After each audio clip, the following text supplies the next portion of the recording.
We are joined now in the studio by Ryan Thomas. He is one of the 473 candidates, or the That's not true. 10 candidates, for the Republican nomination for 3 seats on Lynchburg City Council. And Ryan, good morning. Welcome to the program. Good morning. Thanks so much for having me. Absolutely. It is our pleasure. So first, I'm going to guess that a fair amount of our listeners are probably not familiar with you. Tell us about yourself, your history, and what made you decide that you wanted to join all the fun on Lynchburg City Council. Yeah. So again, I'm Ryan Thomas. I'm a Christian, a husband, and a father of 3 under 5. So this has been quite the adventure. I bet. Yeah. And I am a small business owner, small-time real estate investor. Did I already say Liberty graduate? You did not. Okay. Yeah, I'm a Liberty graduate. And this is where I am choosing to raise my family. I do love Lynchburg. It's just a beautiful community. I love the vibes. I love the people. And so we are very invested in the success of this community. So to that end, I am running because, number one, we obviously have some dysfunction on city council, right?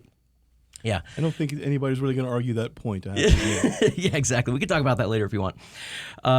And that's a problem because we do have some legitimate challenges that are facing Lynchburg right now. We have an affordability crisis, mainly with housing. Again, we can talk about that later.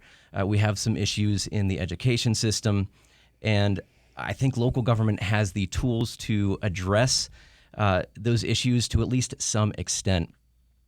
And then I am very concerned about what's happening at the state level. We have already seen that we have a state government that has proven somewhat hostile to constitutional principles. And I think that now more than ever, yes, we do need city council members who can effectively administrate necessary city functions, okay?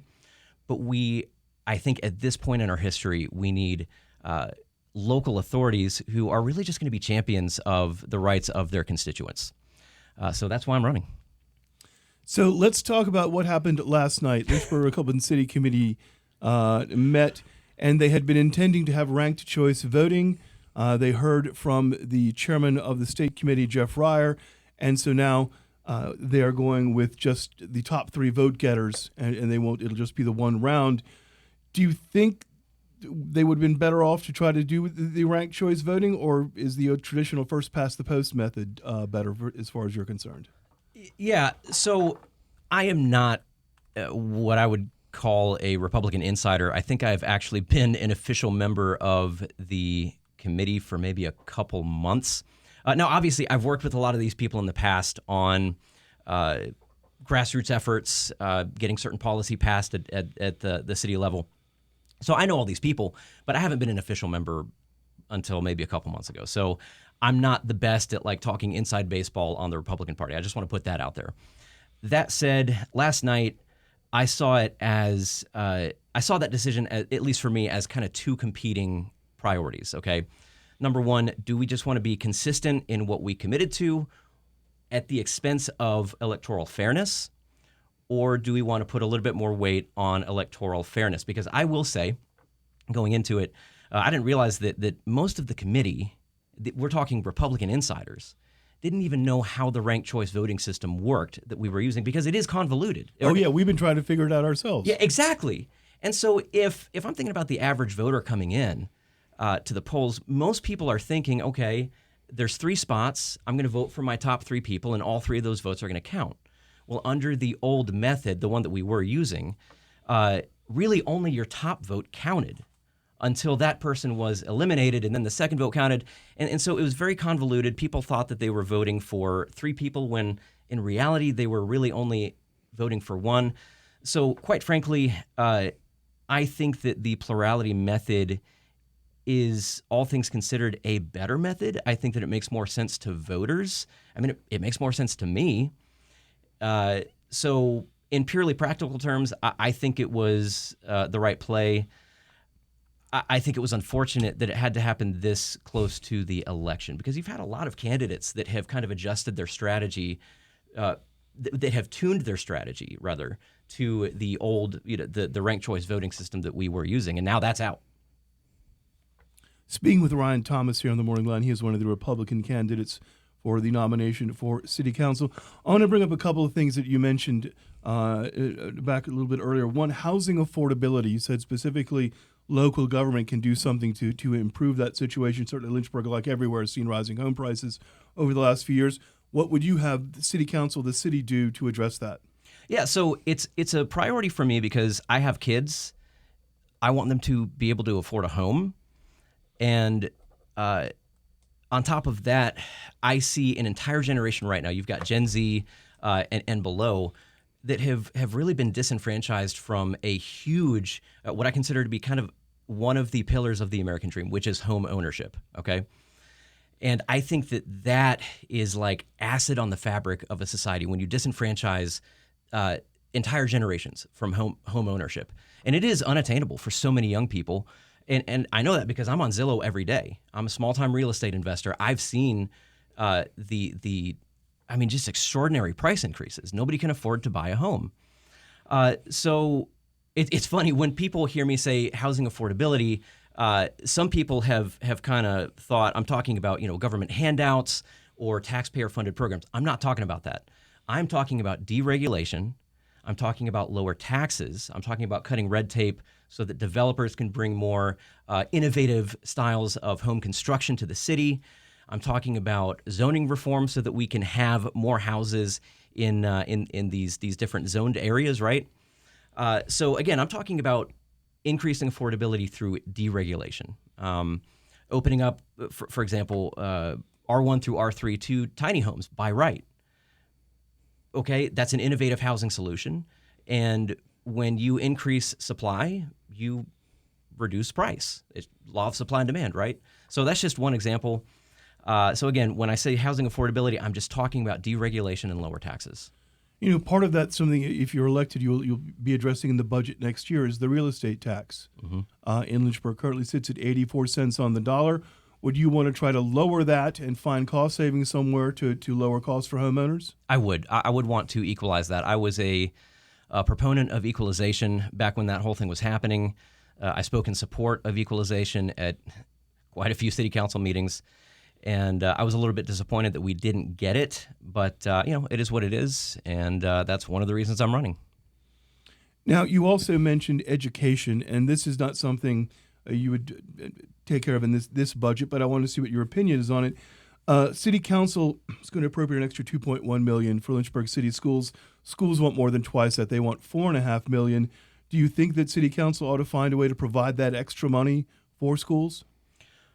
Without really digging into that budget, I can't give a hard answer on that, but I'd be inclined to say no. Based on the research that I've done, and I realize this is going to sound like a very political cliche, but it's true. I think we need smarter spending, not more spending. So when I compare, for example, the cost of the average private school tuition in Lynchburg versus what we're spending per student in the public school system, it's actually less. And yet the outcomes are better for these private schools than they are for the public schools. So to me, that says we don't have a money problem, we have a spending problem. Where are those funds being allocated? And are we really serving the students the best with how those funds are being allocated? Does that make sense? So the example is, would you take money, what they're considering right now is take money from the library renovation project or from the Miller Park pool project and give that to city schools as a one-time contribution, one-time expenditure? I would kind of have to look at that in a little bit more detail to give you a firm answer on that. But again, I would be inclined to say probably not. Well, on your website it says innovative solutions to cut unnecessary overhead and reallocate funds where they truly belong in the classroom. So it sounds like you have some ideas of what is unnecessary overhead, or do you have ideas of what is unnecessary overhead that we could cut over here and put it to the schools? Yeah, absolutely. So administrative costs, and basically there's a whole pool of costs that represent spending that is not directly relevant to in-classroom instruction. And those costs have increased disproportionately over the last couple decades. And have we seen student outcomes improving? No, we have not. So if we're spending money in these areas, like I'm talking administrative overhead, I'm talking what's called supplemental instruction, I think was one of the categories there. If we're spending more in those areas and we're not getting better outcomes, we probably need to take a look at that, right? As they say, the proof is in the pudding, right? We one of the goals, if Republicans got a majority on council, which they did the last election, was to get a conservative school board to address these kinds of things that you're talking about. What do you think of the job that the school board's been doing in addressing these kinds of concerns? Yeah, I mean, admittedly, I do not sit in on all the school board meetings. I am broadly familiar with the work that they've done over the past. But council appoints the school board Of course, members. right, Okay. of course, yeah. Yeah, I mean, C+, B-, somewhere around there. They've made some decisions that I'm okay with, and some that, not being intimately involved in those decisions and in those meetings, I can't really say one way or the other. But based on what I've seen, yeah, B-, C+.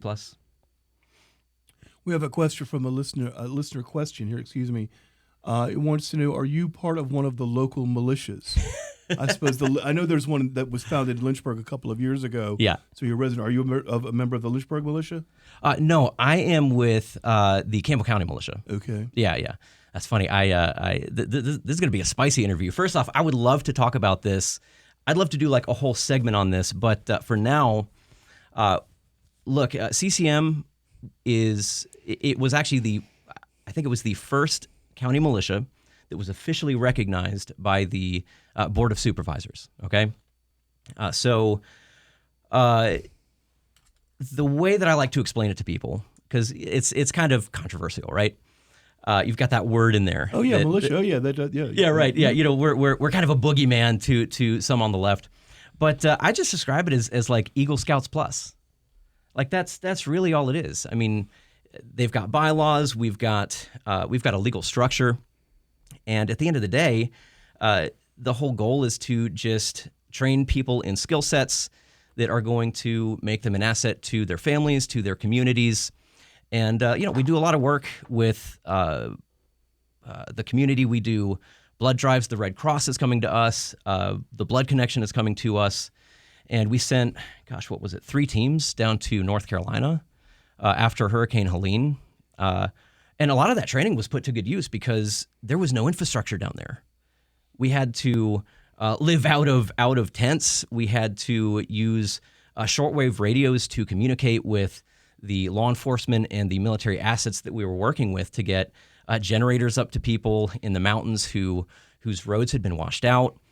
And so again, it's just Eagle Scouts plus, man. That's all it is. All right, so we've got about a minute left here. Take the last 30 seconds to a minute to tell people why they should vote for you on May 30th for the Republican nomination for City Council. Yeah, so look, I am a constitutional conservative. I believe in the small government ethos, and you're going to see that reflected in how I vote. What you see now is what you're going to get. I'm not willing to compromise on principle. Now, that said, I'm happy to be flexible in implementation. I'm happy to be flexible in methodology, but you'll never see me compromise on principle. So as long as those things don't conflict with principles, I'm cool with working with people. So yeah, I think we need principled people, but I think I'll also be an effective consensus builder. I've done a lot of grassroots organizing on the right, and I'm going to put some of that experience to work on City Council, building effective consensus to move good conservative policy forward. All right, we'll leave it there. Ryan Thomas, one of the Republican candidates for the City Council nominations. Thank you for joining us this morning. Yep, thanks for having me.